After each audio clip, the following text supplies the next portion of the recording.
Example 6.5ல என்ன கொடுத்துருக்காங்க, prove that அப்படின்னு சொல்லிட்டு square root of 1 + cos θ by 1 - cos θ equal to cosecant θ + cot θ நம்ம ப்ரூவ் பண்ணணும். ஃபர்ஸ்ட் இந்த லெஃப்ட் ஹேண்ட் சைடு இருக்கு இல்லையா, இதை மட்டும் எடுத்துப்போம். இதை எடுத்துட்டு நம்ம ரைட் ஹேண்ட் சைடை ப்ரூவ் பண்ணுவோம்.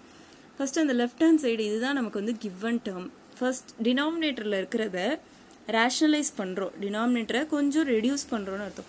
அந்த மாதிரி ரெடியூஸ் பண்ணும் போதுல என்ன பண்ணுறோம், ரேஷனலைஸ் பண்ணுவோம். ஸோ கான்ஜுகேட் எடுப்போமா, என்ன பண்ணுறோன்னா இங்கே வந்து சென்டரில் என்ன சிம்பிள் இருக்கோ அதுக்கு ஆப்போசிட்டாக எடுங்க. இங்கே வந்து 1 - cos θ இருக்கா, ஸோ 1 + cos θவால் மல்டிப்ளை, அதாவது இதோட மல்டிப்ளை அண்ட் டிவைட் பண்ணுறோம். அதுதான் இதுக்கான மீனிங். ஸோ நீங்கள் வந்து அதை ப்ராடக்ட் போட்டுட்டு இதை ரெண்டையும் நியூமரேட்டர் டினாமினேட்டரில் எழுதிக்கோங்க.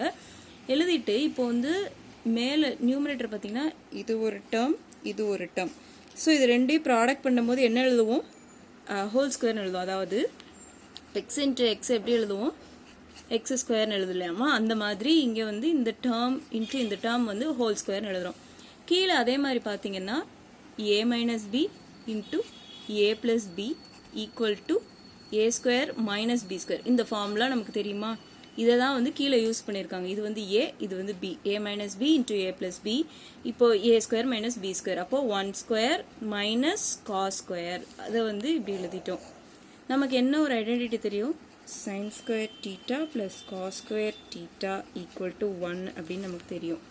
ஸோ இது இங்கே கொண்டு வந்துட்டிங்கன்னா ஆர் ஏதாவது ஒன்று காஸ் இங்கே கொண்டு வந்துட்டிங்கன்னா, ஏன்னா நமக்கு இங்கே வந்து 1 - cos தான் இருக்குது, ஸோ காஸ் கொண்டு வரும்.